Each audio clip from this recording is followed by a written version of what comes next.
It's time to get inside the Giants huddle. Let's go, back to your huddle. On Giants.com. Tempo. And the Giants mobile app. Go. Part of the Giants Podcast Network. Yeah. Welcome to the newest edition of the Giants Huddle Podcast, our rapid reaction. We are in the radio booth just about an hour after the final whistle of Giants and Patriots after the final preseason matchup.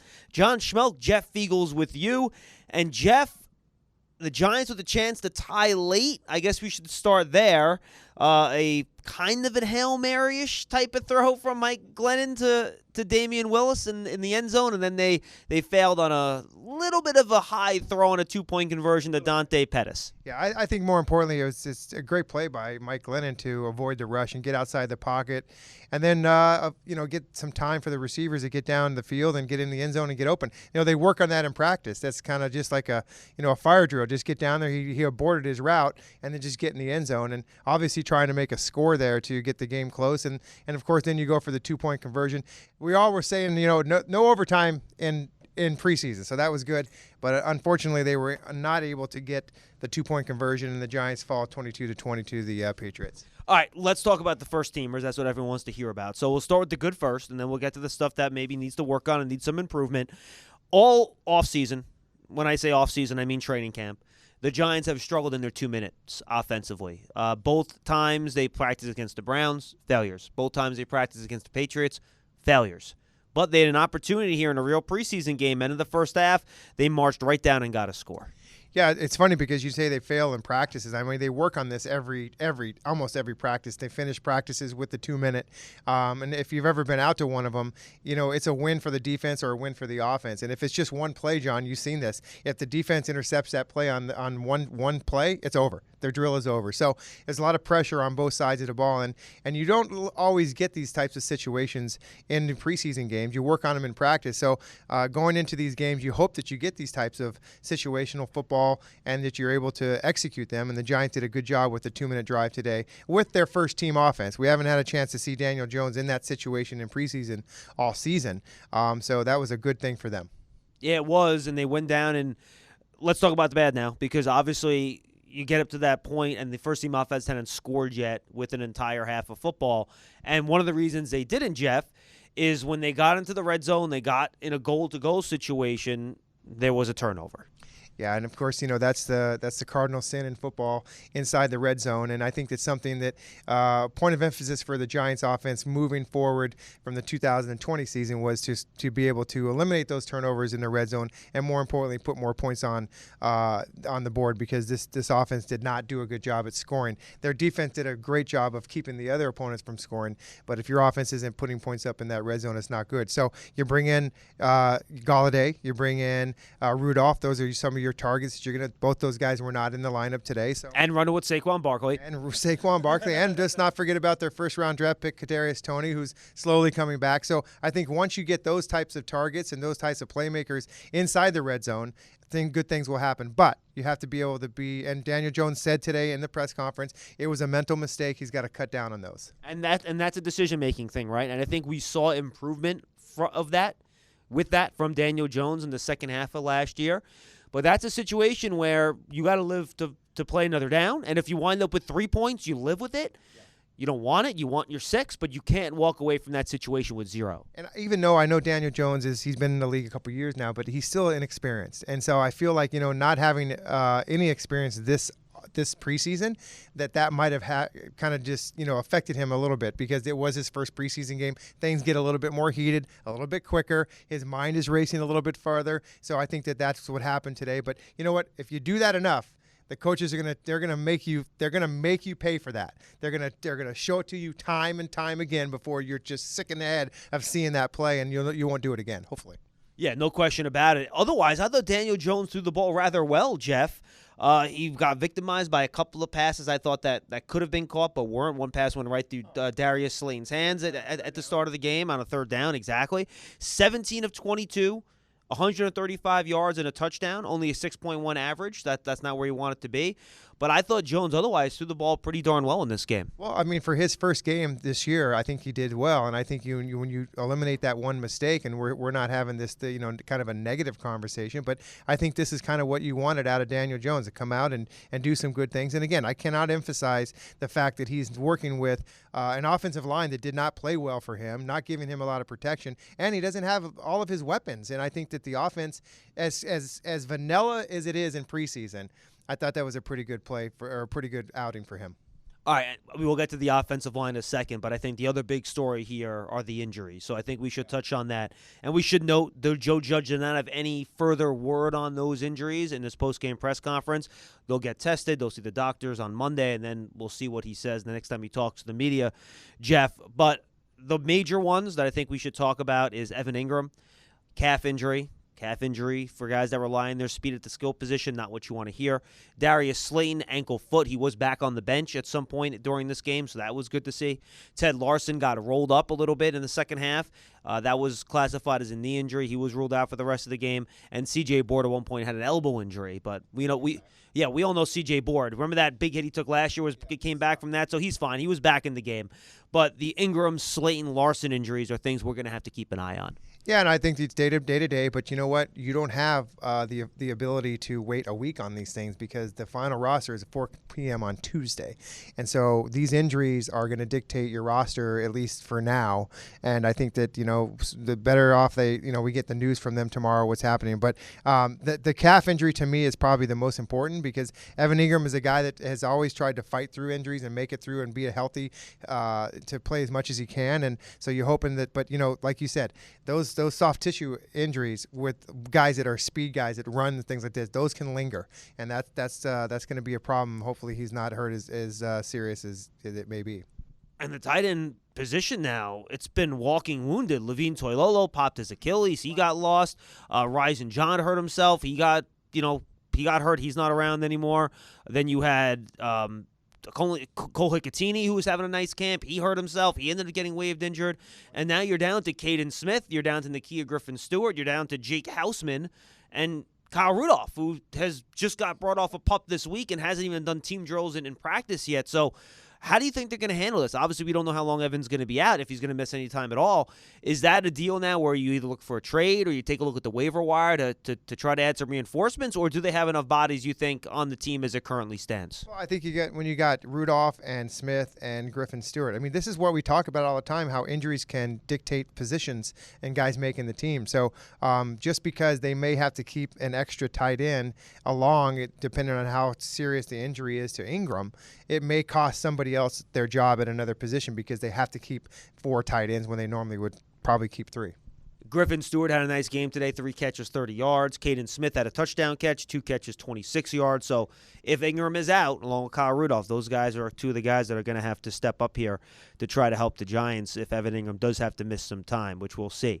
Don't miss out on the return of New York Giants football. The 2021 season is now underway. Preseason is in the books, folks. The regular season is coming.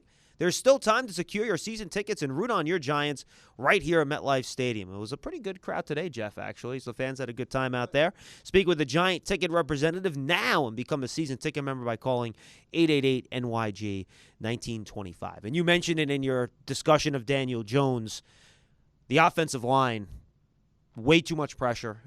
With Jones, with Glennon, both guys.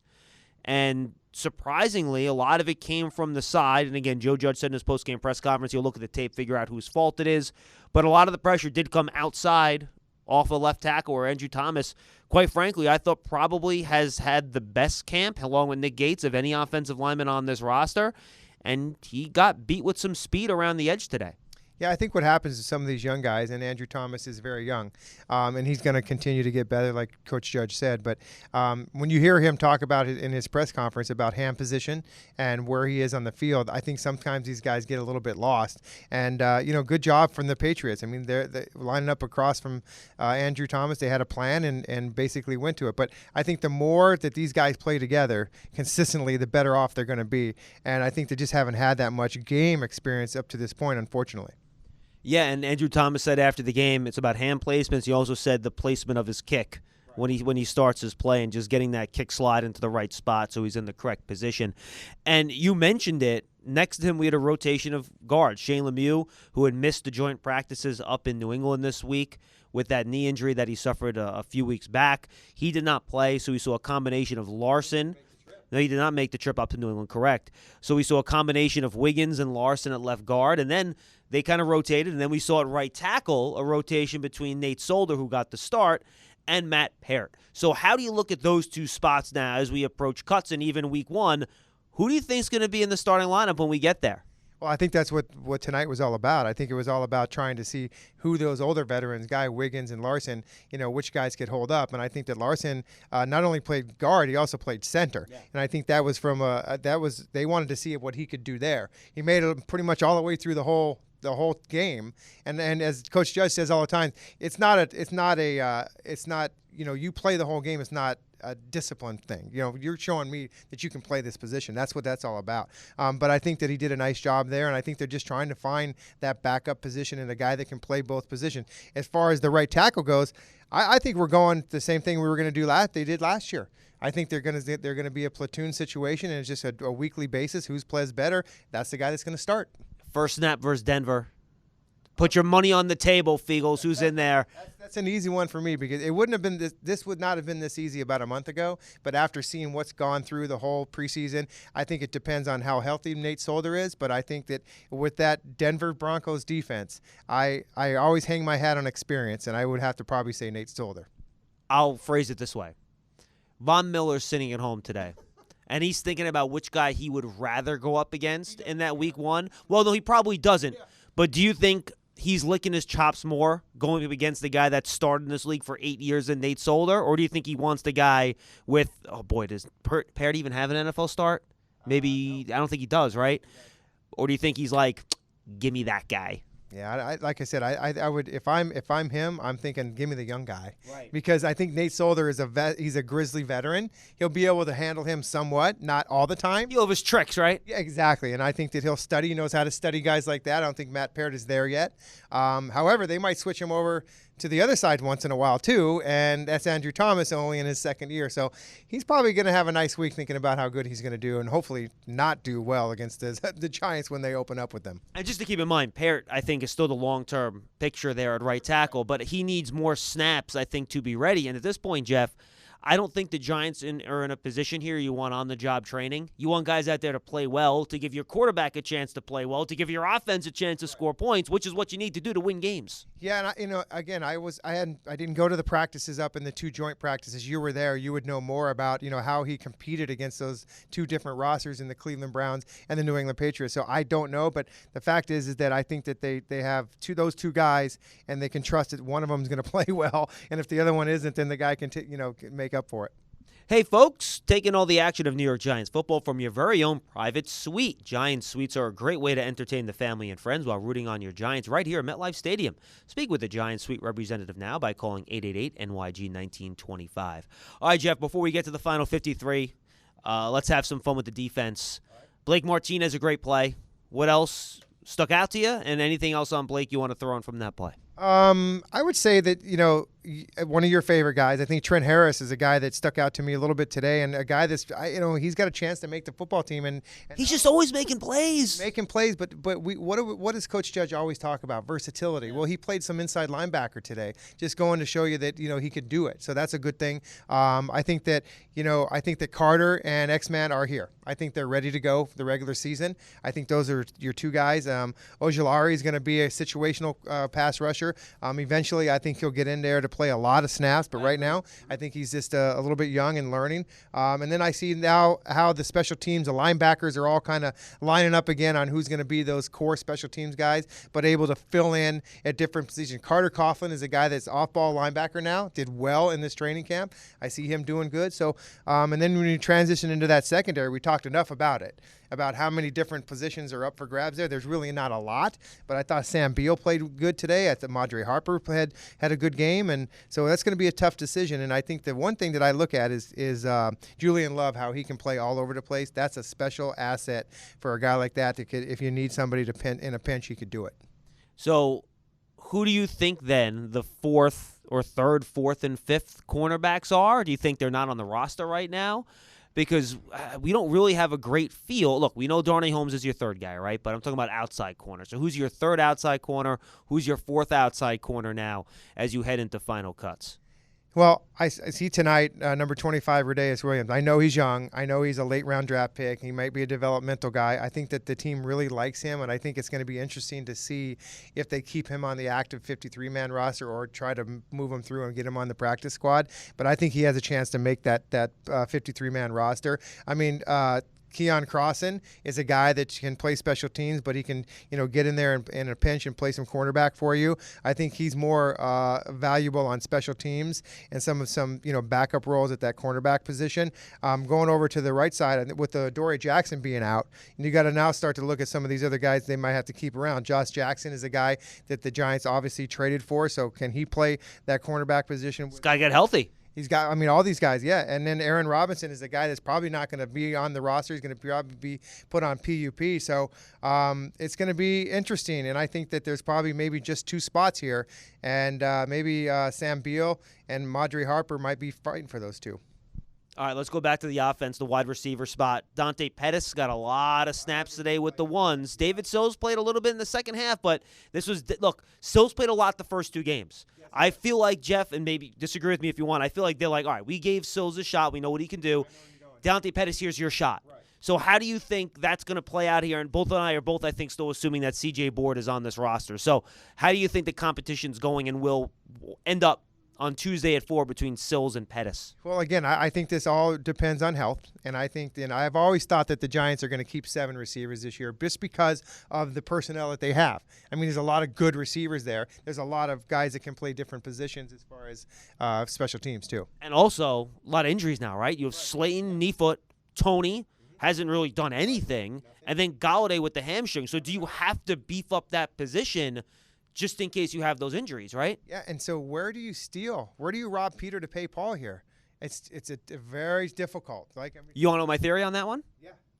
I think Eli Penny might be the third running back, and they only keep 3 combined running backs and fullback. We saw Penny have a nice game tonight, and they let him play halfback, right? Yeah. So maybe they say, why are we carrying 3 halfbacks and Eli Penny if Penny can be the third halfback? That's where I think they might save a spot. I agree with you, and Eli Penny is a core special teams guy too, and so that's I mean, he plays every single snap of special teams. C.J. Board obviously can do that. Damian Willis is a guy that, you look at. And I agree with you. They gave David Sills a chance the first 2 games, and they said, okay, you need to go out there and really show us what you're going to do. I'd say Damian Willis. I can't even read my own writing. You had it right the first time you said it. Touchdown pass today, but he's a guy that was given a chance to go out there and show what he could do today. Alex Bachman, a guy that it's going to be really tough for him to make the roster. Actually had a touchdown today and played very well. He was on the practice squad last year, so maybe he can find a spot there. I think that Matt Cole is a guy that's probably going to be on the practice squad. A guy that's they're looking to can maybe play a little bit of cornerback in a pinch. Maybe he's active they bring him up one day, and if he has to play some defense, he could. But it's going to be interesting. I really do. I agree with you where they can, to rob Peter to pay Paul, they're going to have to do it somewhere with these injuries. Jeff, we'll be on Big Blue Kickoff Live this week. People got to tune in. Yes, it is. So 11 a.m., we got Lance and Dottino on Monday. They'll recap the game. I'm also going to make them give their 53-man roster predictions. And then Jeff and I will be with you on Tuesday at 11. We'll give our 53-man roster predictions. Absolutely. And then 4 o'clock on Tuesday, we'll get the real deal. We'll see how dumb all of us were. And then we'll come in on Wednesday and make fun of each other for how many we got wrong. So make sure you tune in, Jeff. We appreciate the time, my friend. Competition on BBK. That's great. Yep, I look forward to it. Thank you, John. The more we can make fools of ourselves, the happier all of us are. Let's be honest. That's kind of the whole point of the program. Giant fans on September 26th watched the Giants retire Eli Manning's jersey, which was once Jeff Feagles' jersey, in style. We are offering an exclusive suite package which includes Eli bobbleheads, jerseys, T-shirts, and more. Find Jeff. You'll sign them all for you with number 10. Speak with the Giants suite representative now by calling 888-NYG-1925. Select option 4. We have a lot of Jeff. Mine first. Number 10 was mine first, so. We have a lot of Jeff Feagles number story. That's the only one we're going to tell right now, though. Thank you for being us on another Giants Huddle podcast. For Jeff Feagles, I'm John Schmeelk.